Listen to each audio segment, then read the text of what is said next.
We didn't even have a sample shirt. Most people would have a sample shirt at least to sell. We had a flyer. There's a wrong call that I made, which cost the company millions of dollars. I've seen a lot of brands try to fake it with flashy marketing while their actual products just fall apart. I was exposed to a lot of things that kids shouldn't be exposed to. Everybody's copying us on social, everybody's mocking our shirts, and just people can't replicate it. This road to Hard Knocks is far more valuable than any Harvard, any Chicago, any Wharton degree can ever teach you. Selling the house, selling everything, selling the assets, and try to keep this afloat and thinking, just wondering and hoping, are we gonna make it the next day? The market will let you know if you're doing something wrong.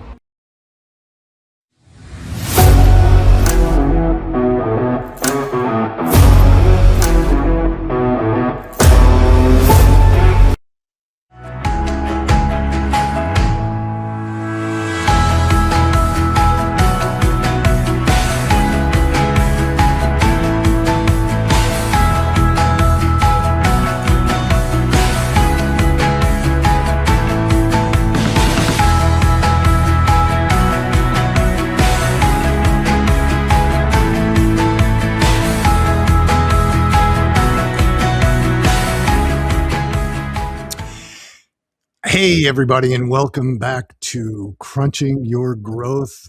I'm your host, Phil Masiello, and over the years, I've seen a lot of brands try to fake it with flashy marketing while their actual products just fall apart. Today, we're talking about a company that did the exact opposite. Back in the 90s, the culture shifted. Basic t-shirts went from being underwear to being the main event. It was driven a lot by hip hop and the skate culture, but the big apparel companies completely missed the memo and kept pushing, cheap t-shirts. That's when Shaka Wear stepped in, created the max heavyweight, and completely took over the market by delivering a better, longer lasting product.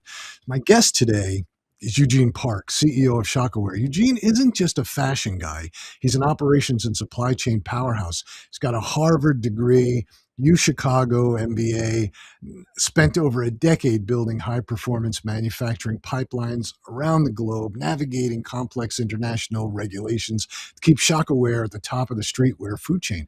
So we're going to cut through the BS today, talk about what it actually takes to scale a premium product globally. If anybody out there is doing fashion, has done fashion, you know how difficult it can be. And I think that he's made it look easy, even though it's not easy, but he's done a tremendous job. So Eugene, let's bring him in. Thank you for taking the time to come on the show and share with us today. I really appreciate it. And, thanks for being here. Hey Phil, thanks for having me. I'm excited to get to talk to the audience here. And I'm an open book, so let's get things started. Why don't you take us back, if you can, to sort of the beginning? You obviously you're how you grew up, what you did, got into Harvard, getting to Chicago, and then building the brand. Well, yeah. So my path forward wasn't as linear as most people like to think. In fact, when I was growing up, we grew up on the wrong side of the tracks. And we grew up, I'm not going to mention where, but we grew up in a rough neighborhood. And I was exposed to a lot of things that kids shouldn't be exposed to. And somehow, my parents immigrated from Korea, worked extremely hard. And to this day, they still have trouble speaking English. And so they came with nothing. It's kind of like the rags to riches story. I know it gets kind of old. And then I adopted that a little bit, and I saw them firsthand. In fact, I always tell my mom and dad, I say, you can take away everything. Take away net worth, take away with the whole thing. I had the blueprint, and I was fortunate enough to be able to witness certain things, starting businesses, failing multiple times. And in the earlier years, when we started this thing here, it wasn't smooth sailing, and we can get into it a little bit later. But all is to say is it's we started a family-owned business still, and we've been able to kind of scale this thing, not without hard times. And we kind of got lucky in that the fashion is cyclical, and you just have to stay ready. And so we just peaked at the right time. I mean, we're not a new company, but we act like a startup. And so where I think we excelled is one, just putting our boots to the ground. It wasn't sexy. It wasn't all glamour and it's just whatever people think. It was real hard work. And I remember when we first started this thing here is that when my father, we didn't even have a sample shirt. Most people would have a sample shirt at least to sell. We had a flyer. We didn't have any inventory. We had a flyer. And so he would go to every single store, get turned down multiple times, and it kind of grew organically that way. I mean, I didn't, when you say Harvard degree, I did Harvard the backward way. I had in high school, I was the part where we made the top half possible, and so it's not the polished version of me, and I even I'm hesitant to say that is not what it is, what it was back then. In fact, I'm still learning and I'm still growing, and even people like you, Phil, I'm learning all day long from people like you. So it we just hit that trend, and we're at a tipping point right now where we are the talk of the industry. Everybody's copying us on social. Everybody's mocking our shirts, and just people can't replicate it. Yeah. Now, the reason I started this show 5 years ago was because I was mentoring entrepreneurs at some of the universities, and like you, I didn't come up easy, but it was a lot of work. I failed multiple times at businesses, hit on some good ones, and I started mentoring. And one of the things I recognized was some of the younger entrepreneurs coming up were getting just bad information from YouTube and social media, making it look like it was easy. Oh, I started this business on a Friday. By Monday, I was a millionaire. And it just doesn't work that way. And like you said, hey, man, this has been hard work. We created something that's really powerful, but it wasn't easy. It was hard work. And that's sort of the message that we're always trying to get across on this show to people, is that it's not going to be easy. It's not going to be something that you're going to start a side gig on Monday and, within a month, like the Inc. magazine articles, oh, Bob started a side gig on Monday and, within a month he was making $10,000 a day. I've interviewed over, almost 1,000 entrepreneurs and that started businesses, founded businesses. I've never heard one of them say, oh, it was simple. Oh, we did it and it was a hockey stick and, it was great.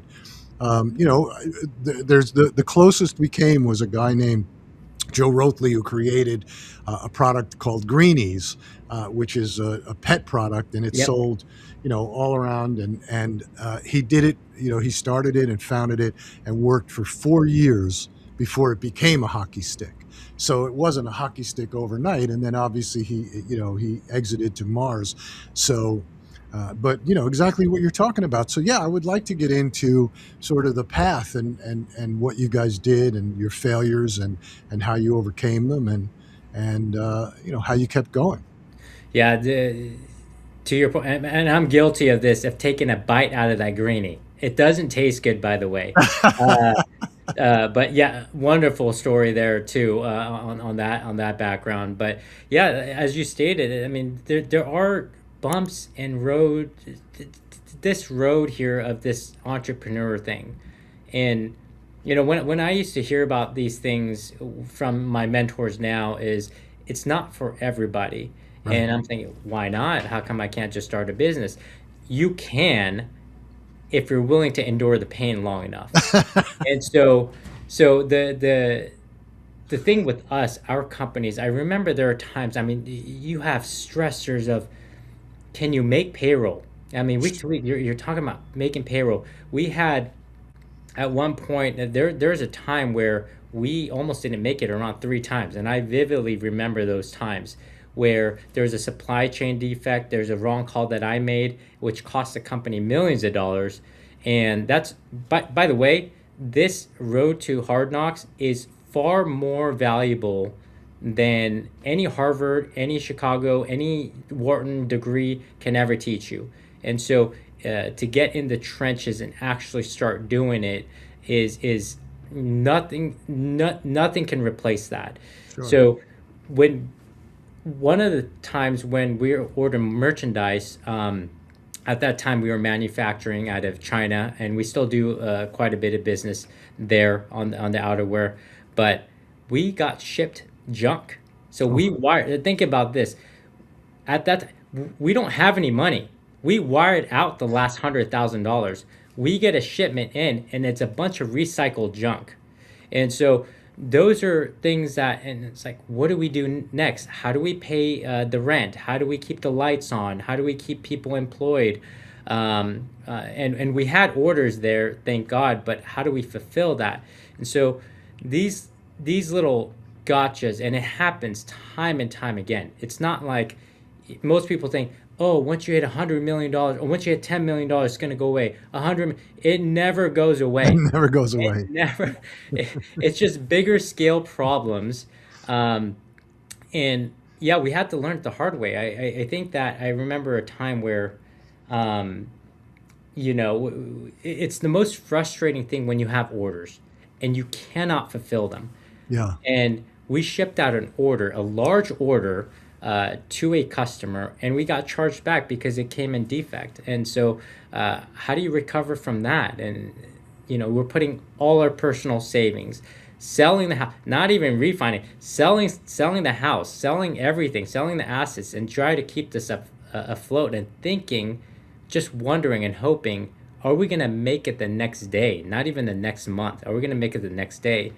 Um, and at a certain point, when Phil, I watched some of your guests here.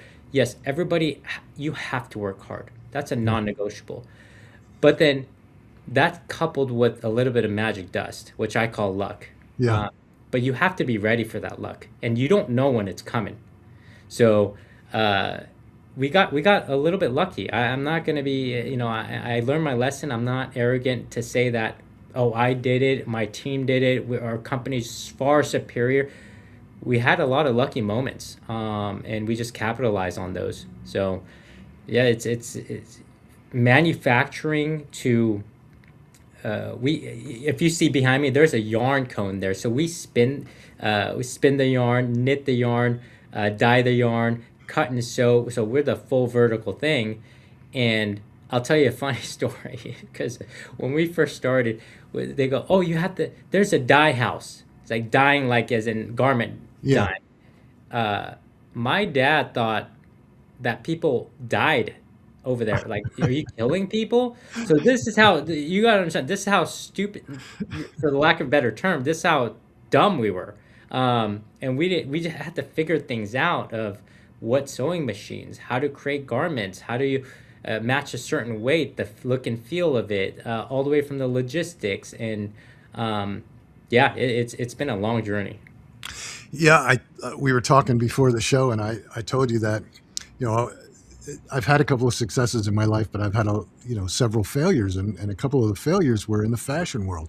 It's just not something I should be in, and there are so many components to it, between the design element, then you've got to make the patterns, then you've got to do the cut and sew, then you've got to do you got to pick your fabrics and all these things, and then if you're manufacturing overseas, you're talking about an extreme timeline, and then Yeah. bringing the product in on a boat is another couple of months of travel, and then you've got all these pieces, and everybody I know who's good at it is looking out 16, 18 months ahead, and I just and for me, I just don't have that skill set. It didn't work out for me.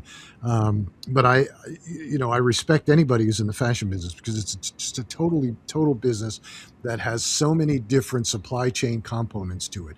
Like, I'm in the consumer product business. You get the product designed, you go and you get a manufacturer, you bring it in. You're not, and then you can sell it right away, and it's not really going to change. If you're bringing in a razor is going to be a razor. You can do refinements to it, but it's not like you have to change the color every season, or you have to think about fabric every season, or any of that. So it's a very, very difficult business with a lot of moving parts that you have to manage on a continual basis. Or, like you said, you can wind up upside down financially for a period of time. And how do you recover from that? Yeah, that's an excellent point. And every single sector of business has their little nuances. And Sure. so even with us is yeah, you're right. I mean, fashion changes a lot. Thank God I have a good team. My brother heads, who's the president of sales and marketing. He heads the fashion. So we'll go over certain products and certain products and newsflash with every single fashion company, not 100% of the items hit. It just No. doesn't work that way. In fact, I would say it's like the 80-20 rule. 20% will be your top movers. For us at that time period, before we became more of a full fashion brand, a streetwear brand, it was just a singular shirt. Yeah. So we created a single white T-shirt, and then most people don't even know this is uh, there are different yarn thread counts. That's why shirts feel a little bit different. Sure. There's different blends out there. There's different treatments, and so it is complex in that even the dye chemicals we have to be very cognizant on what we're using. Is it doesn't come out per batch per lot as we say as and what the audience needs to understand is if you go to a store and you take a black shirt and put it against another black shirt in the right lighting, no two black shirts are identical. In fact, there are shades, and most people don't even know this. Actually, it'll come out in the white part of it. And I'll give you another one here is if you look at a white shirt and if you look really closely, it's either like a blue tint, a yellow tint, or a red tint. So if you look, it's not just pure white. I'm not a chemist, but I have factors that do that. But it is an art form for Yeah. sure. Yeah. Yeah. No question. And then on top of that, you've got all the different sizes. And like what you said is sometimes not everything hits, and sometimes sizes become an issue. You've got to have the full array of sizes, but you may sell, just in the large, extra large, medium, whatever. And then you're stuck with all these small, extra smalls, or double XLs or whatever. And, what do you do with that? So you're working with all these different pieces. And then the other thing about the fashion side, we did it on women's fashion.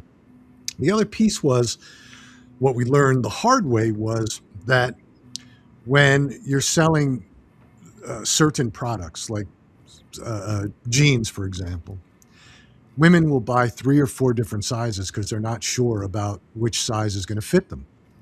And then they're going to return the 3 that don't fit them. And so you've got this massive return system that you've got to manage because the product's not bad. It just didn't fit the size that she wanted because everything doesn't fit the exact same way for every single person who's every single size. So it's a very complex business. Oh yeah, yeah. Just speaking of the sizing is everything, and that's what we're thinking is even to this point where now ecom is the standard with an AI on it's here, and so when how do we capture that data? Because most people who return stuff, they just return stuff, and you know how Amazon would have like, why did you return things? And it's a nuisance to customers because they don't want to have to fill it; they just want to return it and get done with it. Sure. So the data capturing of, okay, was it the size? Was it the quality? But for here, we're very meticulous in terms of the most people won't know is like they'll wear a shirt or jeans, you say in women's fashion, and everybody has different shapes and sizes. Every country has a different shape and size, That's and true. so if you're not, you can't create it one off for a specific person. You have to create it for the masses. And so one of our shirts where one of the seam on the side would tilt back and it felt like it was choking your neck, and it's like, okay, what do we adjust on the pattern? And this is these minor tweaks that people can't, I don't blame them because they're not, I didn't know, But these minor tweaks that brands, the bigger brands, they take into consideration. How does it fit on your hip? How does it fit on your waistline? Is it too big here? And so if you don't nail that part of it, I mean, you can have a superior product, but if it doesn't fit, it's not going to hit in the market. Yeah. I like um, I like t-shirts and I like button-down shirts, but I like Mhm. button-down casual shirts that you can wear outside of, you don't have to tuck them in. And I found this one t-shirt that I had purchased by a big brand, and I loved it. It fit perfectly for me. So I looked at the model number and everything, and I called them up and I said, I can't find it anywhere. Where do I find it? And they told me, oh, that was, last year's and this is this year's. And so buy this. And I bought it. And it didn't fit the same. And I was disappointed about that. And then, same thing with button-down shirts that you can wear sort of casually. There was a great brand that started out, but every year the fit was almost different, and it's almost like you just have to constantly try on the shirts in order to do it. You can't just continue to buy the same shirt because they just fit differently. Like you said, everybody's tweaking it just a little bit, and that little bit makes a big difference.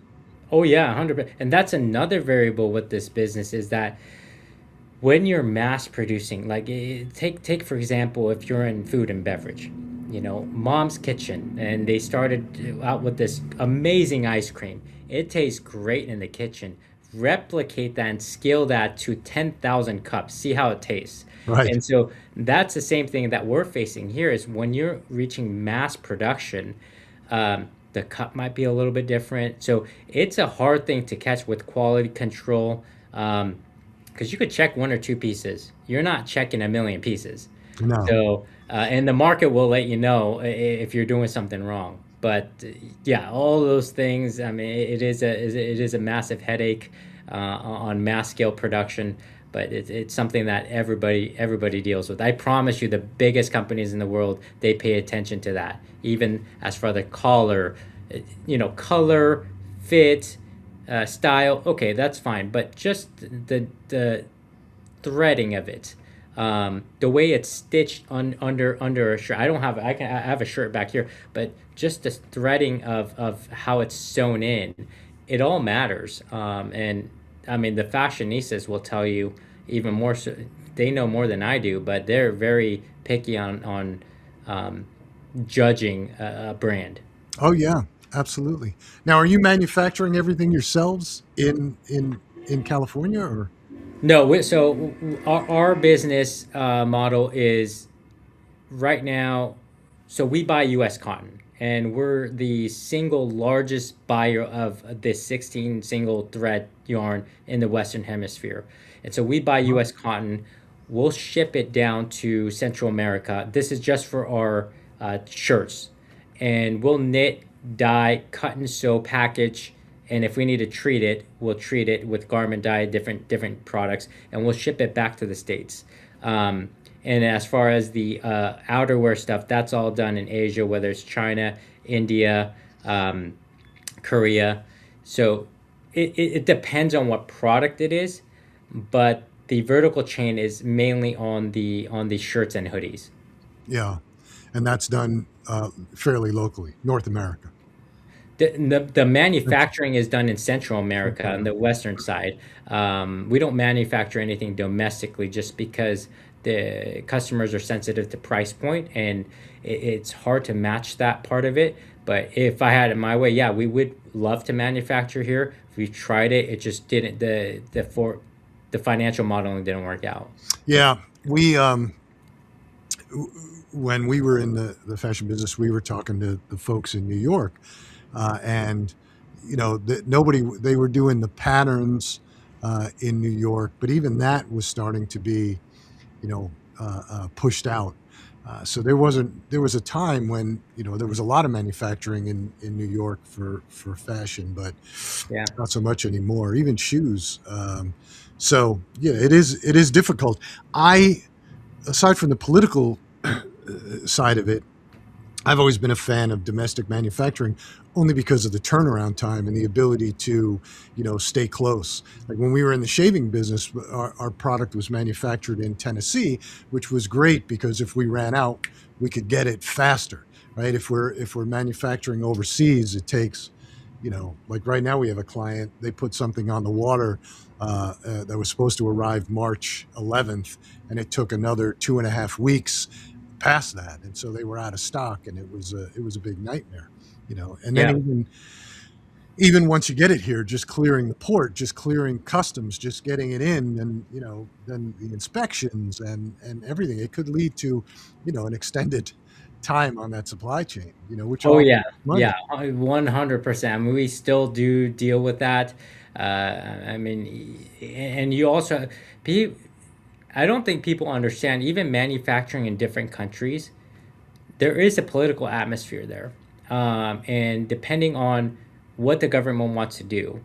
And so now we see it right now with different terrorists, but there are strikes in different parts of Central America where workers can't go to work. We can't produce the goods. We can't even get it out. And um, but ideally, yes, I am a big fan of manufacturing domestically because in business sense, I mean, time is money, and Yeah, so we're paying for that 3 months lead time of not having fast turnaround, and thus you have to carry a ton of inventory. I mean, if you saw our warehouses, we're building out a new facility right now because we outgrew both LA and Houston, but it's a very capital driven. This inventory business is not for the faint of heart here. yeah.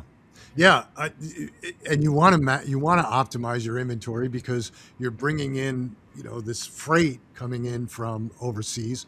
It's costing you money, so the more you can put on there, the lower the cost per unit. Right. So because there's certain things that are fixed, certain amounts of that. Shipping costs that are fixed. You're going to pay it no matter what. So, yeah, it's incredible. And then if you get stuck and you have to air freight something in, forget it. It's your cost is out of control. Oh So, yeah, been there, done that, Phil. Still doing it. I mean, if that's what happens when you miss forecast, stuff happens. You have to air freight it, and you're losing money on a product you promised a customer. It happens all the time. yeah, yeah. And then on top of that part of it, right? You just brought up a great point because you've got customers out there. So then on top of all the other headaches of designing, manufacturing, getting the product in, now you've also got to sell it. So you're not selling. Your primary channel isn't direct to consumer. Your primary channel is selling to retailers, correct? Yep. Yep. you know and then that means that you've got to have a sales team that's going out there showing them, bringing them new items. They're either going to like it, not like it, and that's a whole different aspect of it. Geez, Phil, you're making my business sound really hard. It is all of that plus more. But yeah, I guess at the end of the day, people don't really care about how you make it. They just want the product at that time. And I think with Amazon is people are so spoiled in that they want it Sure. next day. They want it same day. They want it the next hour. And how do you keep up with those demands? And so we're constantly innovating, constantly trying to figure out how technology plays into the business, how to speed things up. Because I tell you, making a great product and knowing the market's one thing, but delivering it fast is a whole nother game. Yeah, Yeah. I remember a few years ago, I guess maybe it was 10 years ago by now, but there was this whole push towards, there were a couple of startups that came out where you were going to order the product, they were going to manufacture it to your specifications, right? And then they were going to deliver it to you. And, in theory, I get it, right? In theory, and you can use AI and you can, there was one company, I think it was out of Japan, that you could I forget exactly how it worked. I think it was with your camera and an app, and you used it, and it took your body and it basically did the measurements, and then you ordered it, and it came. Unfortunately, it didn't always work out the way in theory that it was supposed to. But Yeah. I remember there was several startups that began that way, and you say to yourself, okay, I can understand that model, but I think in theory it works, but I don't think in practicality that it actually ever amounted to anything. Basically, manufacture on demand or print on demand, just like we do with books. Right. Right. Right. Yeah. You know, I mean, there are people doing it with T-shirts, but you're basically buying like a stock T-shirt, and then they're printing whatever you want on demand. So Correct. Yeah. yeah, um, yeah. The the other piece that I thought was interesting about the business that you're in is that, and this was speaking from uh, another group that was doing fashion in a different way, is that there's a core of production items, right, that you produce that really don't, in some ways, don't change, or you just tweak them a little bit, such as, you know uh, let's just use Under Armour for example. They've got their sweat wicking shirts, right? Blue, black, white, red, and those sort of become a mainstay and never really change. Maybe every year you might change the fabric, or you might change some aspect of it. What percentage of your business do you think is sort of a mainstay item, like outerwear maybe, or a leather jacket which has longevity? Yeah, good question, Phil. The core items remain relatively the same, in that if you were to go to an ice cream shop, I keep referring to ice cream Yeah. shop. Yeah, if you were to go to an ice cream shop, you have the chocolates and the vanillas and the strawberries. Those are your standard. And I think roughly around, probably, if I looked at the last numbers, is probably around 40%, 30% is core staple items. And then the rest of it, we're kind of teetering with, kind of saying, you know what trends are coming, what's going to hit. And that's more of on the research and development side. But I would say, you know what, maybe I might be underestimating. Probably around 50% of it is probably our core item, which we're lucky to have, because, with the core items, there's not that much, the fluctuations are minimal there. Don't get me wrong, we still have to tweak a couple things, but it's not like a full on new product that we're developing. Yeah. Now, when you come out with new items, right? Uh, do you have samples that you go around and you sell to you show to your prospective retailers, or do you manufacture first and then bring it to them and say, "Hey, look, we developed this new jacket." No, we're not that smart here. We're not. You kind of introduced me as this fashionista person, fashion, whatever. I'll be honest with you. My brother on the Los Angeles side of it handles more of the fashion stuff, and so what he will do is, and we're getting old too. So back in the days, we were like, what is? I don't even know this whole TikTok thing anymore, and I don't know what influencer or what, and what music, and all of these are trends, and so uh, now we have to hire these young guns to tell us how to dress, and so I we'll research the market, we'll see what's selling, and we'll bring over concepts from Korea, let's just say, or Japan or something. And fashion on both ends of the spectrum in terms of our nation is, you got New York, East Coast, and you got California. And then whatever's going in, it funnels in. Yeah. So uh, once we find a product that we like, or we think that we can sell, that's kind of fits our brand, is we'll develop that, and then uh, we'll we'll develop that first, and then we'll test it out, and then we'll mass produce it. But there are very, I don't know, where I wouldn't say there's too many times where we say, "Oh my gosh, let's just create this shirt," and that's nobody has made before. I think we're just kind of recycling and seeing what caters to the market. Yeah. Yeah, that's a tough thing to do, I think, is Yeah, try to be the trend setter. correct. That's more for the designers and we worked with a guy named Nick Varios Uh-huh. who was on Project Runway. He was a fashion designer, and he was always trying to push the envelope. You know, the Alexander McQueens of the world, and those guys. Yes. That's a Yes. whole different. That's a whole different segment of fashion, Yeah. and that's not something that that's an art form and unto itself. But Yeah. um, no, but I had a conversation with a guy who's got a men's brand, and he was saying, you know, he was in the business for a long time, and he was saying, you know, it was too difficult to try and figure out, you know, trends and what's happening. He said, and so I transitioned my business to doing uh, products that men are always going to want.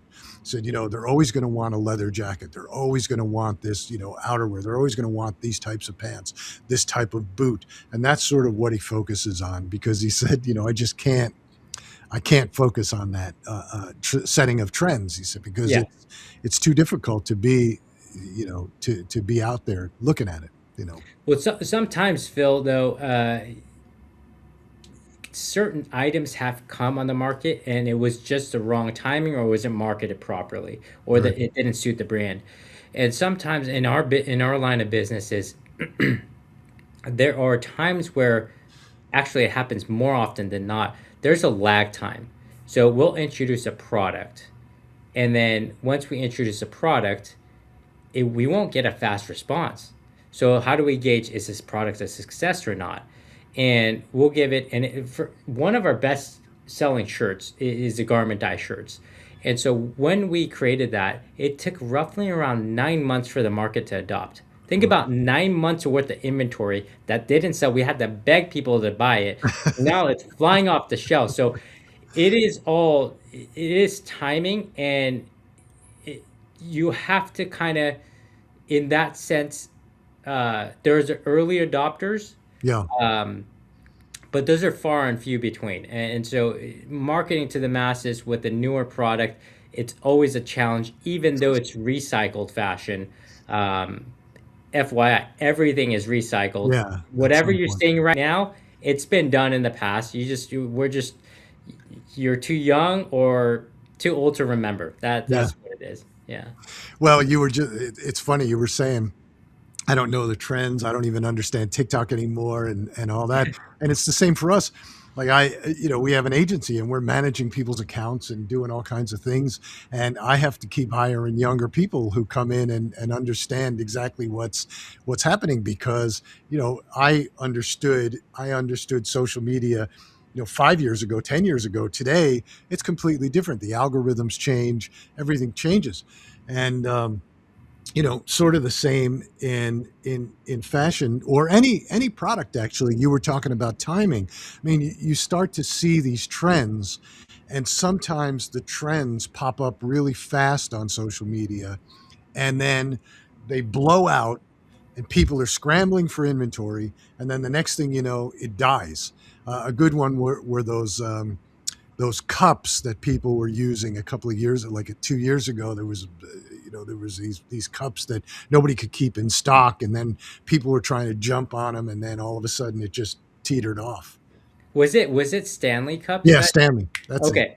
So we did a case study in our summit, and Stanley went from, they're a 100-year-old company, by the way. Yeah, And by the way, this type of business, I mean, there are businesses that has been around for decades, and Stanley, I think their growth spurt was insane. I think yeah, during that time period, it went from like $70 million in revenue all the way on up to like 800 million somehow. First off, I'm wondering, how in the world did they scale that? What type of yeah, manufacturing capacity that they had? But yeah, I mean, it goes viral, and then all of a sudden it dies down, and then sometimes it picks back up. So it's a bunch of calculated risks that any entrepreneur takes in the product life cycle. yeah, Um, and hey, who knows? Maybe AI is smart enough to predict the next fashion wave or the stock market. I'm not sure. But for right now, we are kind of looking at things and researching and taking feedback, and we're still in work in progress. And I think that's the hardest, just to be forward thinking, but not too forward thinking where it ties up all your capital, all your money. yeah. Um, yeah. We use AI a lot for different things, but ideation and stuff. And we've tried numerous times to say, what do you think is going to happen with this? What do you think? And AI will come back and tell you, we don't know. We really don't know.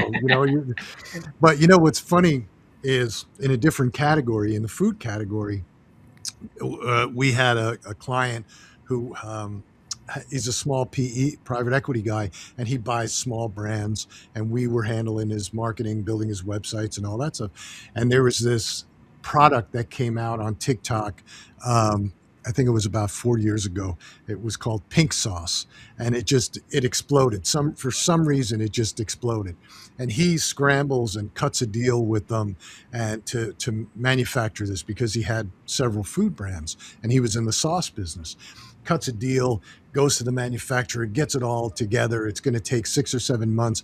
Walmart says we want it.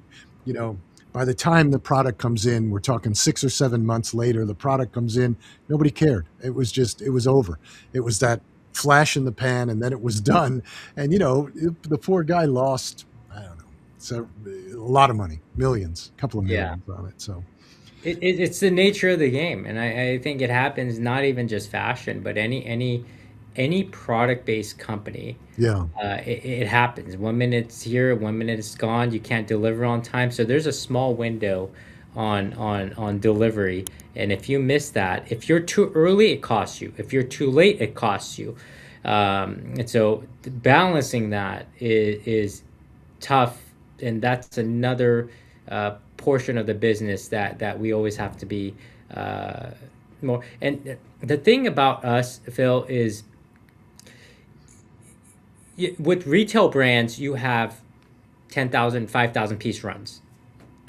With us, we're an inventory based business. yeah, So customers expect us to have inventory. So we're not just taking a 10,000 piece gamble. We're taking 100,000 piece, 500,000 piece gamble on a singular product that we don't know for sure it's going to sell. And I tell you, I think that's the story of my life. Is just in order to sustain any type of business and keep the growth rate up, is that, I mean, you gotta have some courage to stick it yeah, out. yeah, Yeah. yeah.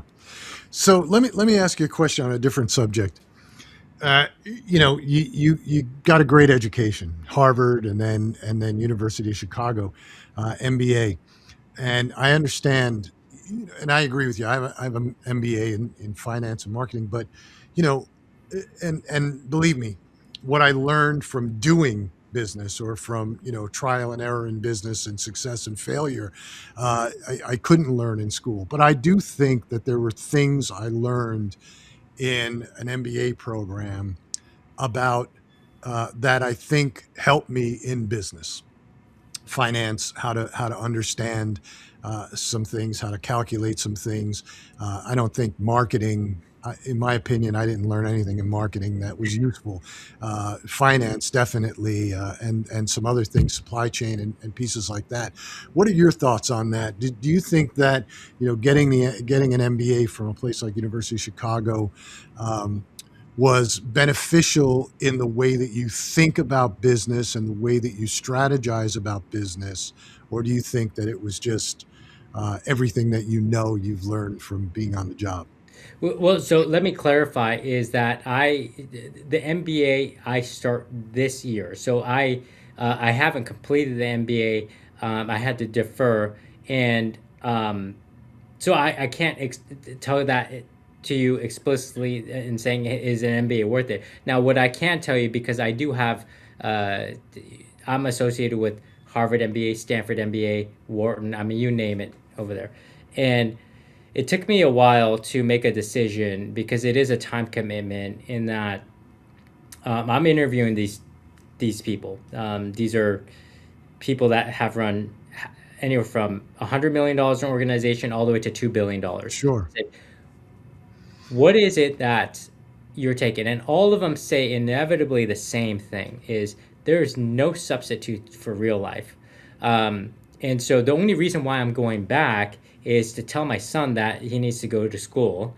Uh, but the other thing is mainly for what am I missing here? And a lot of people say, "Hey, Eugene, you should be teaching that class." But should I? Because I had to learn things the off way. I didn't learn things by the books. And if it gives your audience any hope, when I think I don't know, I remember telling somebody this story, is that people were, they would drive these nice cars and they would be in their three-piece suits and like, I'm a banker. I said, like, what bank do you work for? And they would mention, it's Goldman or something. I didn't even know who these people were. Yeah. So it's like, are you a teller? Are you like a manager at a bank? Like, how do you make all this money? It's like, no, no, no, no, no, no. I'm in investment banking. I was like, Yeah. what does investment banking do? Right. And I had no idea what bankers do. I still don't, Phil. Private equity, venture capital, raising capital on the debt side, on leveraging companies. I didn't know all this stuff, so I had to learn this stuff by asking questions. Sure. And in the beginning, I was so embarrassed not to know this because I was in a room full of people. I'm like, nowadays there's no shame in asking. Ask No. away. Like Yeah. I don't know everything, Phil. I will never know everything, but I will. I can't guarantee that I'm going to try and find out what I don't know. And so, I think the MBA structures, from what I'm hearing from my mentors and people that have done it and that are envious of my position, Yeah. is that, Eugene, nobody's going to tell you how to become an entrepreneur. In fact, they'll No. give you tools, and you'll gain some good networks. Uh, but yeah, you might learn time costs money. You might learn a little bit of statistics, how to apply that to business, how to price model. But you're not going to learn the intricate details of human nature, of dealing with people, of people building a team, leadership, until you're in the business. So, I mean, yeah, in short, I could tell you that I could circle back with you around 2 years from now. I'll tell you if it's worth it. Yeah. I thought it was worth it only because I founded my first business after college, and it was a disaster. And it wasn't a disaster because it was a bad business model. It was a disaster because of me. I was just a bad leader, and I was a bad process manager at the time. And it wasn't working for me. And I ran the business for about 4 years. And finally I said, there's something wrong. And I sold the business, and then I went back to graduate school. And it took, I would say it took me a good 2 years to really understand where I went wrong. Because at first I was like, oh, the people, it was the this, it was the that. I was blaming everybody but myself. And then I remember like one of my last classes where the light bulb went off, and I was like, oh, it's me, it was me. And, and then I wound up investing in a retail chain in Washington D.C., and it was there that I really learned. I had a really great mentor, and I really learned how to um, manage people, how to lead people, how to manage process. And I thought that was really that's to me is the key to business, is really managing process and leading people. And then I was lucky enough or fortunate enough to work on um, raising capital for that company and taking the lead in that. And that was that opened up a whole different world. I had no idea about, private equity, venture capital, how things worked. And I'm putting this book together to go out and raise, we were raising like $25 million for this business. And I'm sitting in this room with all these guys talking about numbers. And I'm thinking, this is amazing. But that's how business, I walked away from that going, this is how business is really done, so. Phil, had I known that probably 5, 6 years ago, I'm pretty sure we'd be 10 times the size we are. I'm not. I don't want to sound ungrateful or anything, but yeah, I think that when you're first starting, knowing these things, I didn't even know that you can sell portions of the business. Oh yeah. That I didn't even know what stocks, bonds, what debt. I didn't know any of this stuff.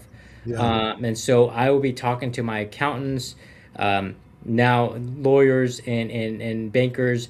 And it's like, I didn't know you could do that. I mean, Yeah. my dad was in commercial real estate. I was like, are you telling me you could sell half of a building? Like, is that how it works? What are you talking? A quarter of a building? How does that even work? Yeah, Uh, sale leasebacks. Yeah, yeah, yeah, exactly. So all these different structures, leveraged buyouts, all these fancy terminology. That stuff.